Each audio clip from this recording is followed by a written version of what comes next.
Yay! Hi, I'm Jill. I'm Tara. Happy Chinese New Year. And welcome to the McDo lecture series. Yay! Okay, so for our topic is tracking. Yippee! Okay, anyways, tracking. What exactly is tracking? So, tracking is following the trail of logic and taking note of logical points and processes in a speech. As a debater, you track because you want to respond and adjust to your opponent. As a judge, you track because you want to make an informed decision regarding who's going to win the round.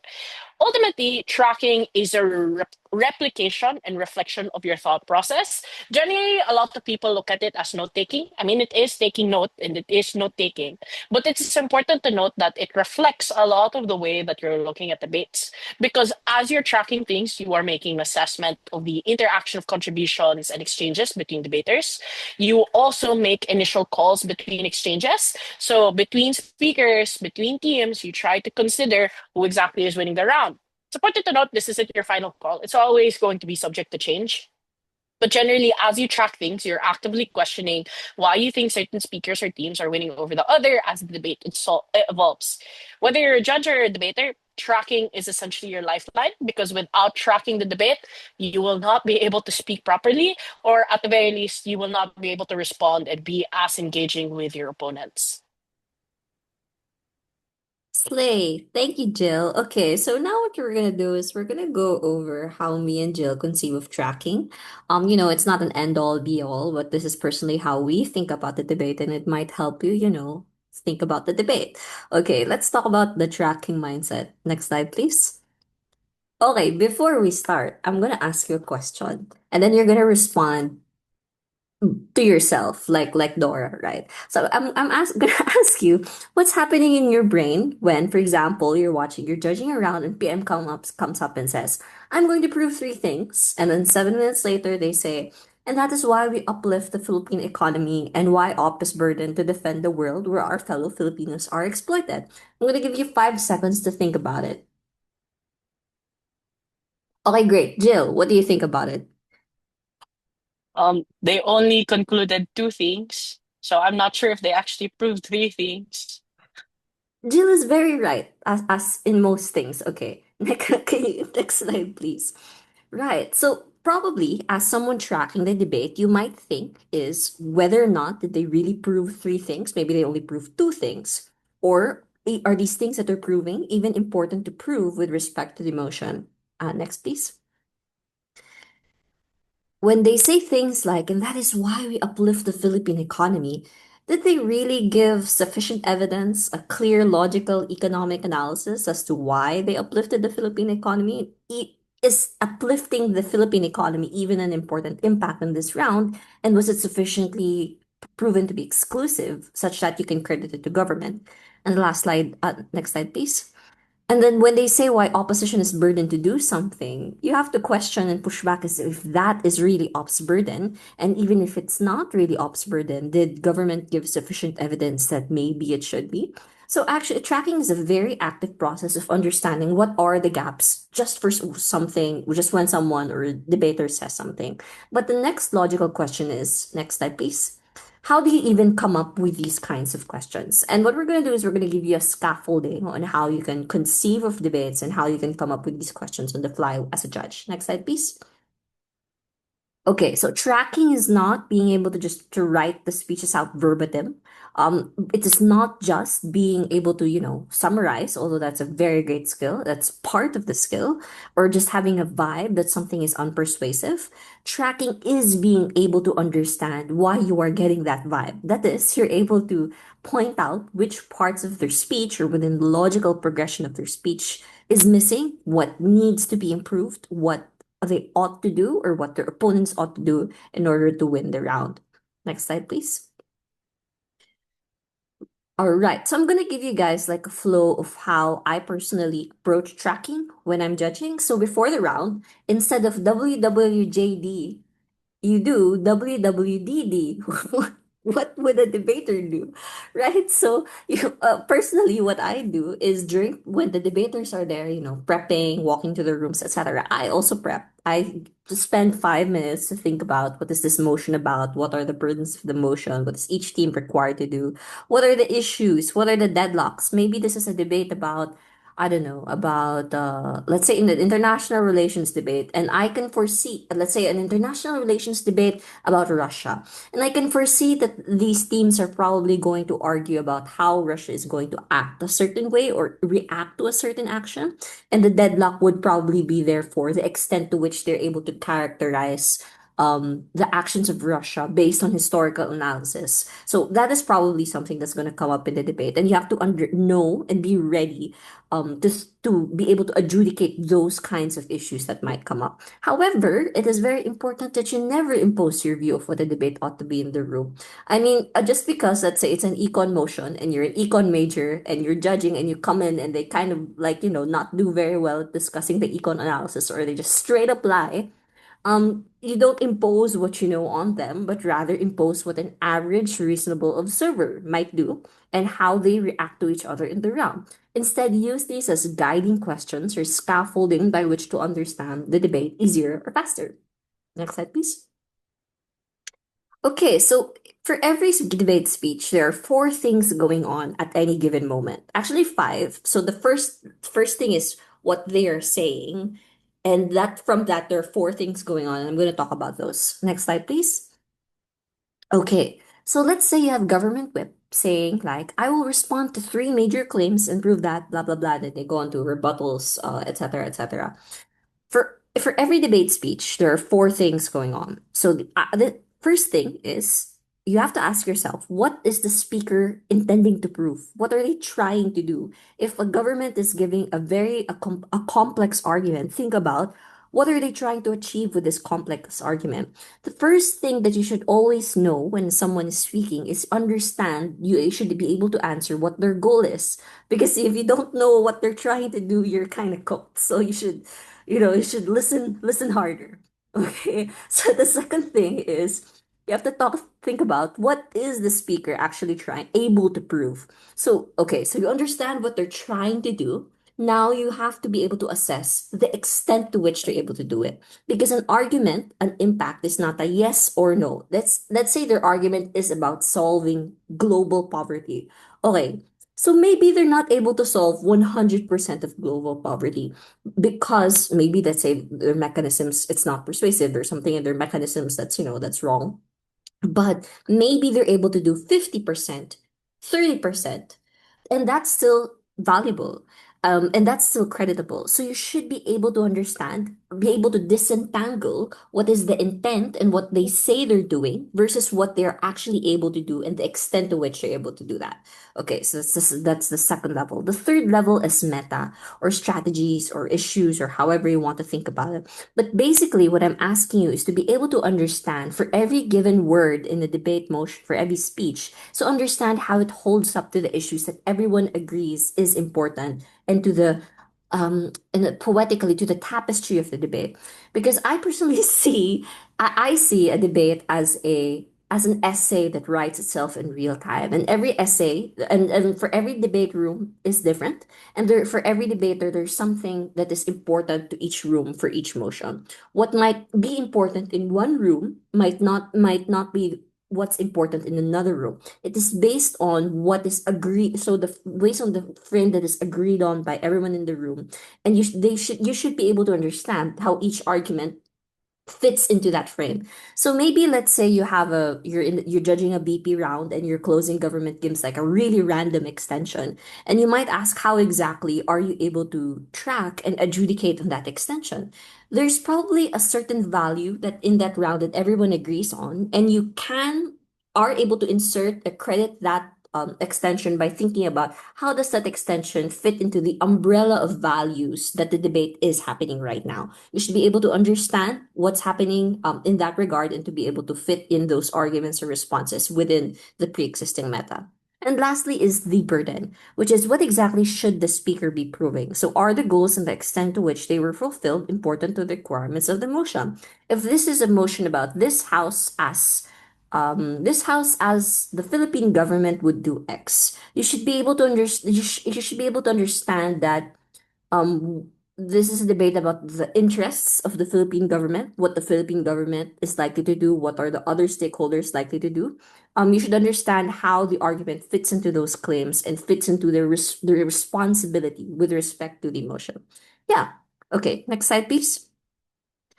Okay, so if that was abstract, here we have an example from at least our generation's most memed debate speech because it's a great speech, which is the World 2016 Open Finals. Boseo won Prime Minister. They won this round, which is this House believes that the world's poor would be justified in pursuing a complete Marxist revolution. I will ask LSDS to send the video and the transcript so you can review. But let's focus on the one of their main arguments, which is private property constitutes a fundamental assault on human dignity. Watching this debate might leave you, starry-eyed. It's a great speech, like everyone knows the speech. But let's try to break it down within the lens of a tracking that we can use and we can apply. So the first thing is intent. No, what is Prime Minister trying to do? They are trying to justify why private property is a fundamental assault on human dignity. Okay, that's easy because they said it out loud, right? But it's important to note here that there's an underlying assumption. That is, assaults on human dignity is a sufficient justification for the poor to enact the Marxist revolution.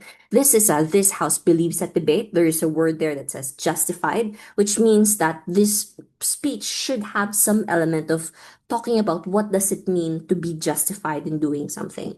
And we'll go more into that later. The second thing is proof. So if you go over the speech, you'll find that they give like broadly like three justifications why private property constitutes a fundamental assault on human dignity. First, it is found and acquired unjustly. Second, it enables the poor to get redress in opposition to centuries of disenfranchisement. Third, property is inherently oppressive. Competition, resource scarcity, etc., they're all artificial. I want you to notice here, and this is in terms of like understanding the extent of proof or what they use to prove or the tools in the toolbox that they're using to try to prove a claim, which is they're relying on intuitive universal truths or intuition pumps. Like wealthy countries are wealthy through colonialism. I don't think that you will find it's kind of hard to disagree with. And they're using these intuition pumps to be able to prove this big claim that private property constitutes a fundamental assault on human dignity. Thirdly, let's talk about meta.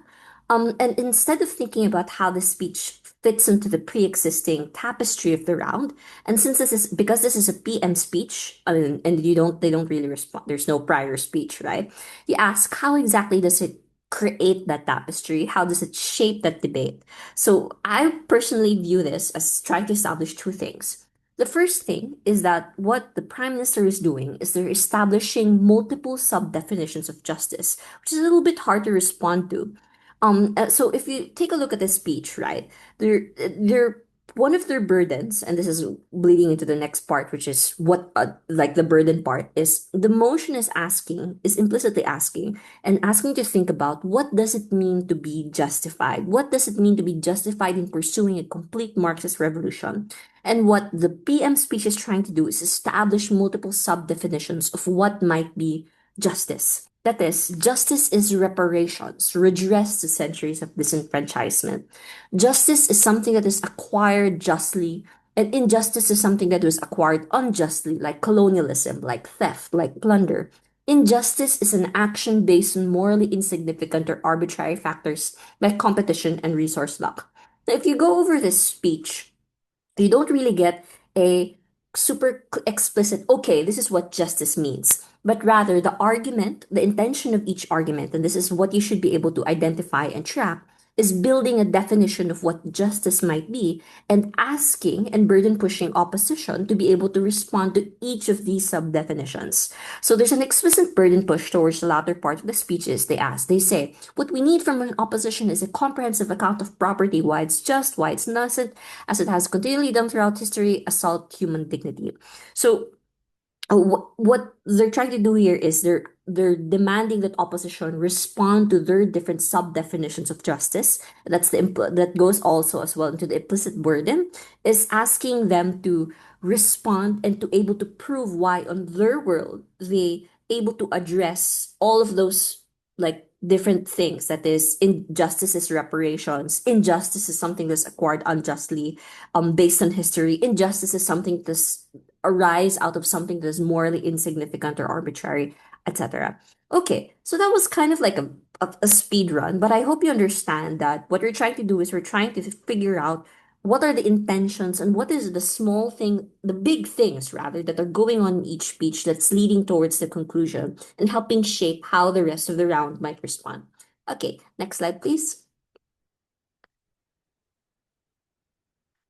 Okay, so just a quick thing during the round is, think about all the gaps all the time. So for every given speech, think about what is unclear, what is unproven, what is the new burden, what actor are they under explaining? Maybe they just throw an assumption, it's not very well defended. Write that down in your notes. And after each speech, think about who's winning or losing. I always have a decision after PMLO that adjusts as the round progresses. And it's important for you to it makes it a lot easier for you to write bits of your OA during the round and not necessarily to say who's winning or losing, but think of it as a modular arrangement of issues. What does that mean? So you don't really have a decision from PMLO, right? Like example, you have PMLO, you say, okay, op is winning, and you start writing an OA to justify why op is winning. No, there's so many things that could happen still. Like, government could still do a very good job. But it's important for you to write issues as they go along and think of them as something that can be flipped at this and regardless of who wins a debate, you're able to track who wins a particular issue. And you can use that and arrange it around your OA to discuss how the final decision might go based on the arbitration for each issues. Okay, next slide, please. Okay, that's me. Not go, Jill. So, in addition to how Terra looks at tracking, this is also another way of looking at tracking. And this is how I personally look at tracking and looking at debates. Um, it's a corporate building.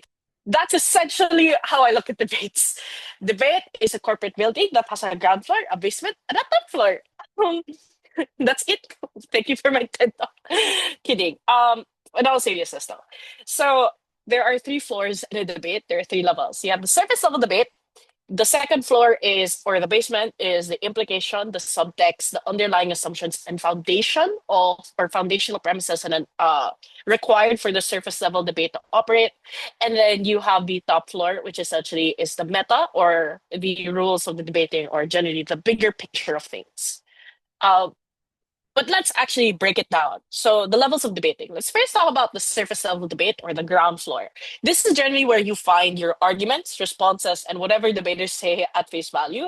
This is also generally the most accessible floor that that most people can track in debates, insofar as whatever a debater says, whether that's an argument about like this is the reason why we give more choices to women when we legalize abortion, like obviously that in and of itself, that line, that's part of the surface level debate, but it's also the easiest floor to get stuck in, or the easiest level to get stuck in a debate, because you also end up not really trying to like uh easiest to get stuck in the sense that it's hard for you to be aware of what the implications are or what the other things that are going on in the round if you're just fixated on tracking what debaters just said at face value. So, ways that you can get out of this and look for the stairs in the building, you have to force yourself to be aware of what the implications and the subtext or what the founding premises are, and also question what the strategy or the meta is that debaters are trying to apply in the round. That's where you get onto the second level, which is the implications or the underlying debate. This is the basement. So this includes, or this contains a lot of the assumptions and implications that the analysis that come from the surface level debate contain.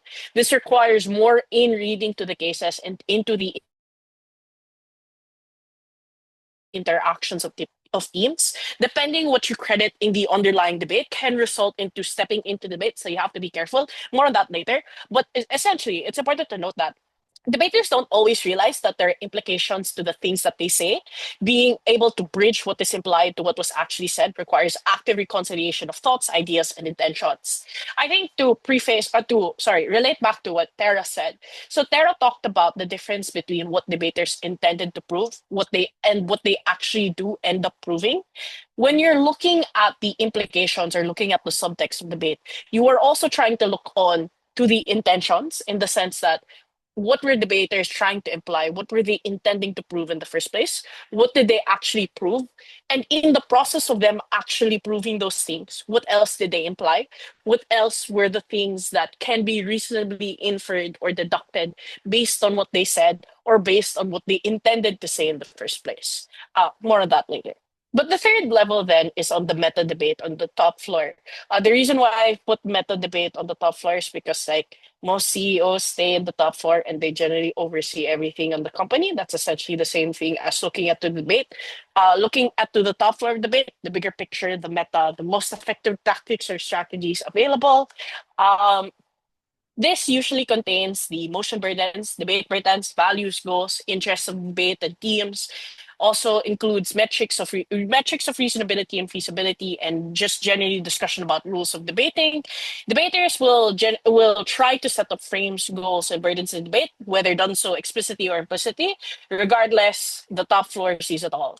Tracking the meta of debate is tracking the evolution and shift in these different burdens. It's also tracking the window of what is reasonably to be considered in the debate in the first place. Let's try to apply it. So let's try. For example, this is a very oversimplified way of looking at it, but I think it's a great way to digest it also. For example, a debater gives the line, all men are straight, therefore they are anti-women.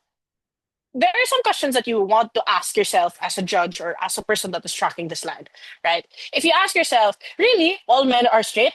That question leads to the basement or leads to the question regarding the underlying debate because you are actively trying to question what the assumption is of this line. You are actively questioning the assumption of that argument. If you ask yourself the question, really, straight men are anti women? That is the basement. Because again, you are still trying to question the assumption of straight men leading to that conclusion of being anti women or what that line is assuming in the first place. But if your question is, so what if they're anti woman? That's top floor. That's meta. You're questioning the significance and relevance of that line to the rest of the round and to the rest of like just generally. So what? What is the point of that line? What is the point and significance of it? How are all men straight? That is a question for the ground floor, the surface debate, because you're actively trying to dissect the argument at face value, questioning what the middle analysis is for that speaker to get to that conclusion. Another example is how is straight equals anti-men, anti-women. That leads to the ground floor surface debate because you're actively questioning how they got to that conclusion based on that line. I think a good general rule of thumb for this is if you're asking questions of how, that's generally a question about the surface level debate. If you are asking questions about so what or questions about relevance and significance, that's usually a meta debate, bigger picture question. If you're asking questions about that try to question or test the assumptions or premises of a particular argument that is leading towards the underlying debate. You're trying to look into the implications. You're essentially trying to go to the basement. So that's a really good rule of thumb to consider. How exactly do you avoid stepping in, especially when you're trying to track intentions or tracking implications? How do you avoid stepping in? Because it's very easy for that to happen. Um, how to avoid stepping in as you track? Uh, I'm putting a graph there, a weird graph that I wrote in my raw notes because I didn't know how else to illustrate this with an example. But essentially, if you are connecting surface debate material into the under debate material, you are not stepping in because you are making an inference or you are making an implication. You are basing an implication based off what was said by a debater or based on what happened in debate or what happened in the surface level debate. But if you are making a relationship between what you inferred from the underlying debate and then try to connect it to the surface level debate, that is usually a sign that you are stepping in. So, what is a good example of this? So, another simplified example. For example, someone says in the debate, all men are straight, and therefore are anti-women, that's bad. You can reasonably infer that there's an interest to benefit or to protect women, insofar as the line does indicate that it is bad when men are anti-women. So you can reasonably infer that women are an actor that is being considered, that is someone that ought to be benefited by the round, which is why it's an inference that you can reasonably make based on that line. But if a debater says all men are straight and that's bad, and the inference that you get from there, it's probably bad because it's anti-LGBT and anti-women, that is stepping into the debate. Because nowhere in that line did debaters say anti-LGBT or anti-women. You are jumping to a conclusion that that's probably the reason why uh, a debater said that all men are straight and that's bad.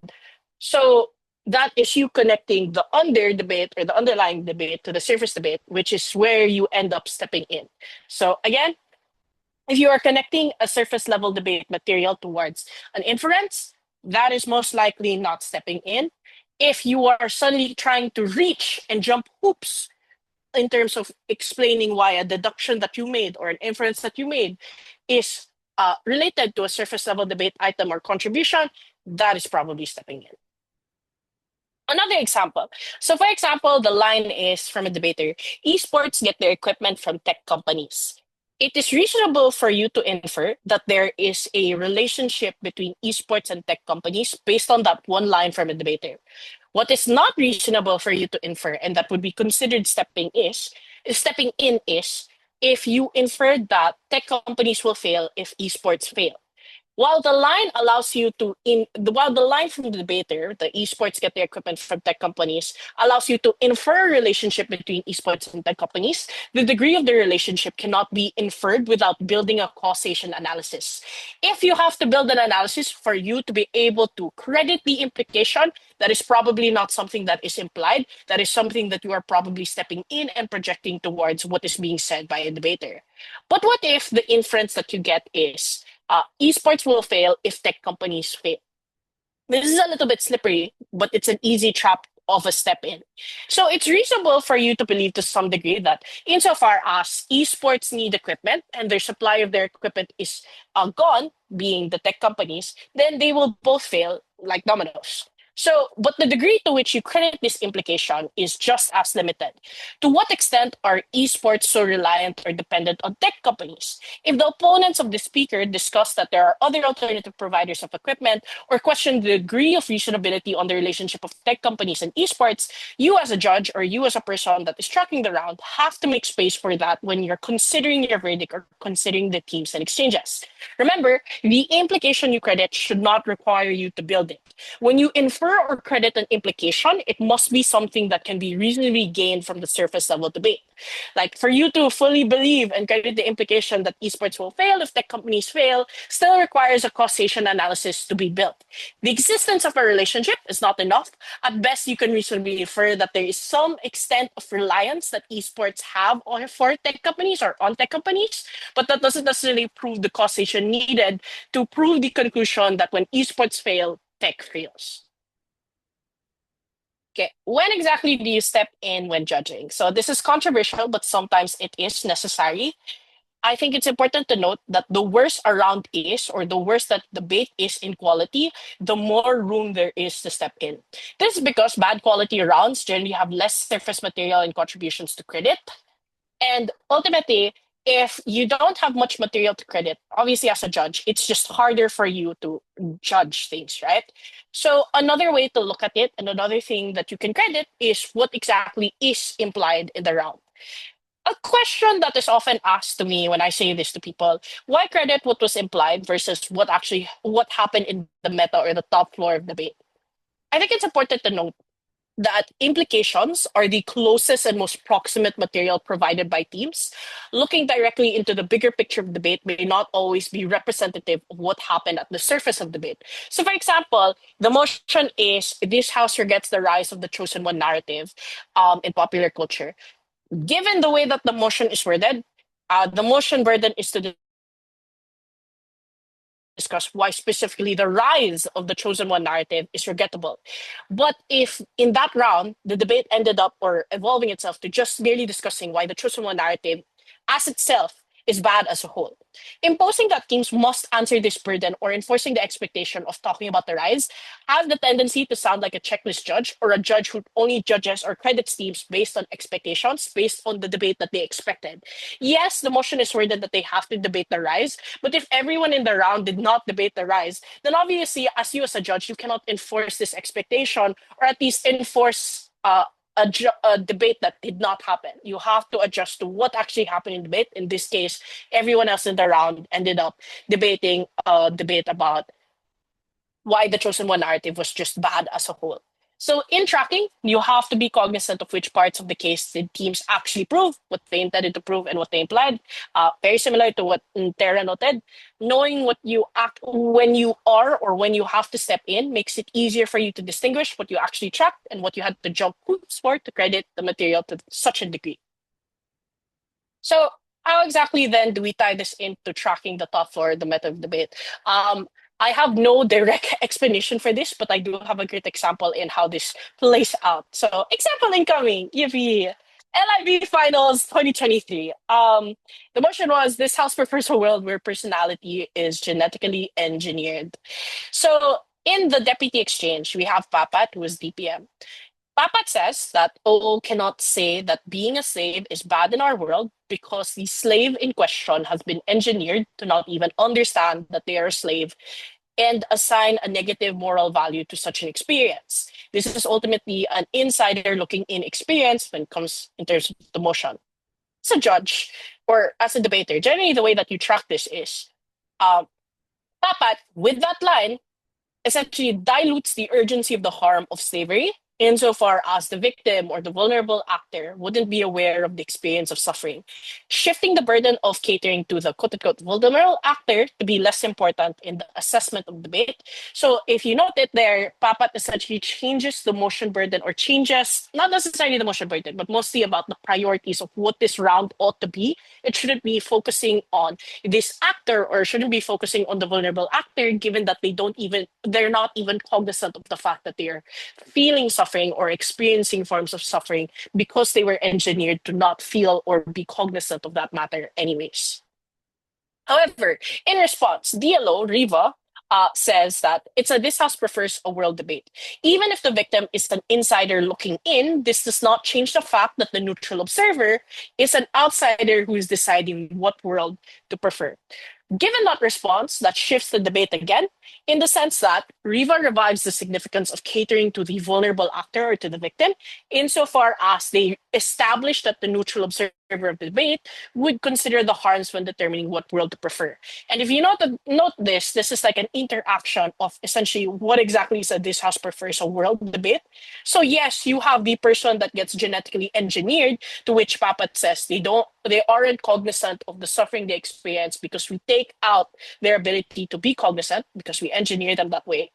Versus Riva talking about the idea that as a neutral observer who's deciding what world ought to be preferred, it's not an insider looking in experience, it's an outsider looking in experience. So it changes who the actor actually is and ultimately revives, again, the vulnerable actor discussion and priority is therefore relevant at the round.